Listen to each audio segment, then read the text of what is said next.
శ్రీ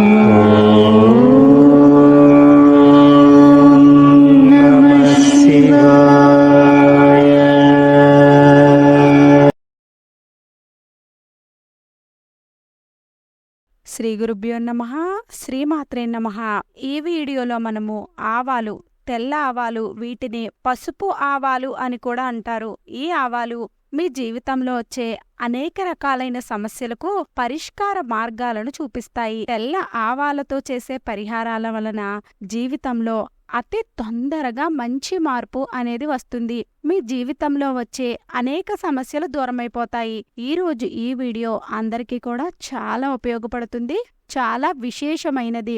ఈరోజు ఈ వీడియోలో మనం తెలుసుకుంటున్నాము, ఎవరికైతే పిల్లలకి వివాహం జరగడం లేదో, మీరు చాలా పరిహారాలను చేసి నిరాశ చెంది ఉన్నట్లయితే, మీకు ఎటువంటి సఫలత కూడా కలగకపోయి ఉన్నట్లయితే, చాలా పరిహారాలు చేసిన తర్వాత కూడా వివాహం ఆలస్యం అవుతూ ఉన్నట్లయితే, మీరు తెల్ల ఆవాలతో చేసే ఈ పరిహారాన్ని రాత్రి సమయంలో చెయ్యాలి. ఈ పరిహారాన్ని చేసిన తర్వాత చాలా అంటే చాలా తొందరగా దీని రిజల్ట్ అనేది మీరు చూస్తారు.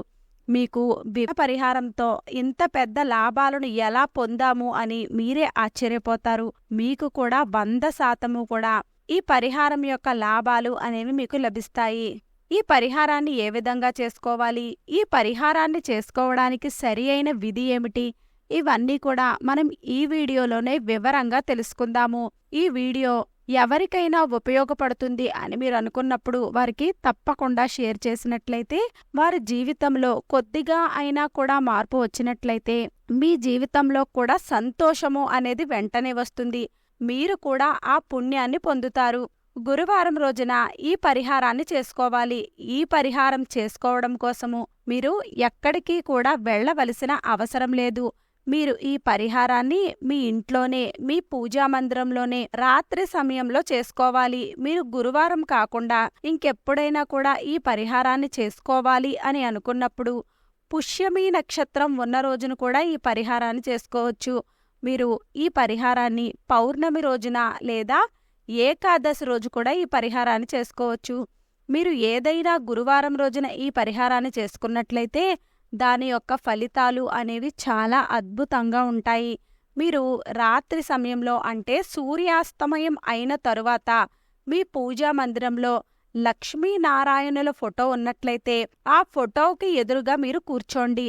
మీరు కొద్దిగా తెల్ల ఆవాలను తీసుకోండి. 2 స్పూన్ల ఆవాలను మీరు తీసుకోండి. ఒక గిన్నెలో ఈ ఆవాలను వేయండి. మీరు లక్ష్మీనారాయణుల ఎదురుగా కూర్చున్న తర్వాత మీరు 2 స్పూన్ల ఆవాలను తీసుకుని వెళ్లారు కదా, అందులో నుండి 1 స్పూన్ ఆవాలను మీరు చేతిలోనికి తీసుకోండి.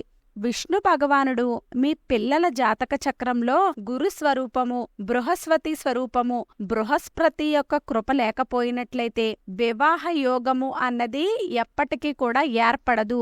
గురుగ్రహాన్ని మీ పిల్లల వివాహం కోసం ప్రార్థించండి. మీ పిల్లల వివాహంలో ఏవైతే దోషాలు వస్తూ ఉన్నాయో అవన్నీ కూడా తొలగిపోవాలి అని ప్రార్థించండి. మీ పిల్లల వివాహంలో వస్తున్న అనేకమైన విఘ్నాలు అన్నీ కూడా తొలగిపోవాలి అని ప్రార్థించండి. పితృదోషాలు తొలగిపోవాలి అని ప్రార్థించండి. నరదృష్టి ఏదైనా ఉన్నట్లయితే అది కూడా తొలగిపోవాలి అని శ్రీ మహావిష్ణువుని ప్రార్థించండి. ప్రార్థన చేసిన తర్వాత ఒక చిన్న గిన్నెను తీసుకోండి. మీ గుప్పెడలో ఉన్న తెల్ల ఆవాలను ఆ గిన్నెలో మీరు వేయండి. కొద్దిగా పచ్చ కర్పూరాన్ని తీసుకోండి. మీరు స్టీల్ గిన్నెలో కానీ వెండి గిన్నెలో మాత్రమే ఈ పరిహారాన్ని చేసుకోవాలి. వెండి గిన్నె అయితే అందరి ఇంట్లో కూడా అందుబాటులో ఉండకపోవచ్చు. ఉన్నవారు చేసుకోండి, లేనివారు మాత్రము స్టీల్ గిన్నెలోనే ఈ పరిహారాన్ని చేసుకోండి. కొద్దిగా పచ్చ కర్పూరాన్ని తీసుకున్న తర్వాత మీరు లక్ష్మీనారాయణుల ముందే ఆ పచ్చ కర్పూరాన్ని వెలిగించాలి. ఆ తెల్ల ఆవాలు కూడా అందులో కాలిపోతాయి.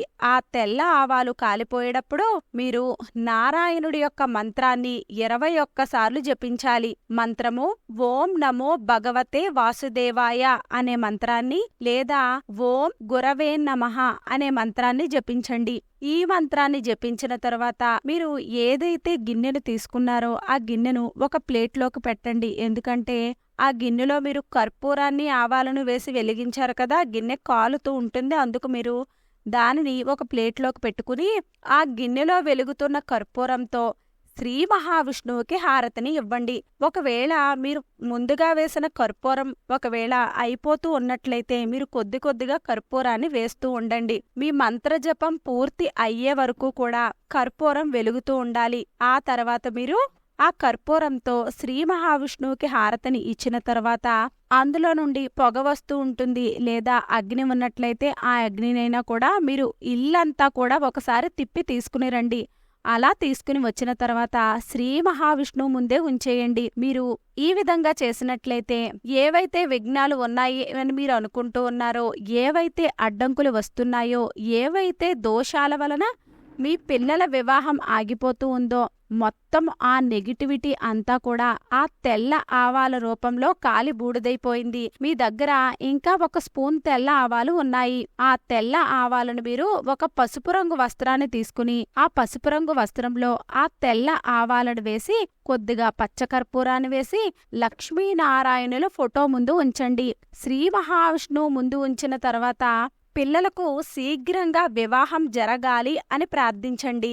మీ పిల్లల వివాహంలో వస్తున్న విఘ్నాలు అన్నీ కూడా తొలగిపోవాలి అని ప్రార్థించండి. మీరు మీ పూజను అంతా కూడా పూర్తి చేసుకున్న తర్వాత ఏవైతే తెల్ల ఆవాలను పసుపు రంగు వస్త్రంలో ఉంచారో వాటిని లక్ష్మీనారాయణ ముందు ఉంచారో దానిని అలానే వదిలేయండి. 2-3 గంటల పాటు అలానే వదిలేయాలి. మీరు సాయంత్రం 6 గంటలకు పూజ చేసినట్లయితే ఒక 9 గంటల వరకు దానిని అలానే వదిలేయండి. గడిచిపోయిన తర్వాత మీరు నిద్రపోవడానికి వెళ్ళేటప్పుడు వివాహం కావలసిన పిల్లలు ఏ గదిలో అయితే నిద్రపోతున్నారో, ఏ పిల్లల కోసమైతే మీరు ఈ పరిహారాన్ని చేసుకున్నారో, మీ పిల్లలు ఏ గదిలో అయితే నిద్రపోతూ ఉన్నారో వారి నిద్రించే గది యొక్క తలుపుల దగ్గర, అంటే వారి గుమ్మం తలుపుల దగ్గర ఈ తెల్ల ఆవాలు కర్పూరాన్ని మూటలాగా కట్టారు కదా, వాళ్ళు నిద్రించే గది దగ్గర తగిలించండి. మీ పిల్లలు నిద్రించే గది దగ్గర ఈ మూటను తగిలించడానికి ఎటువంటి ప్రదేశము లేకపోయినట్లయితే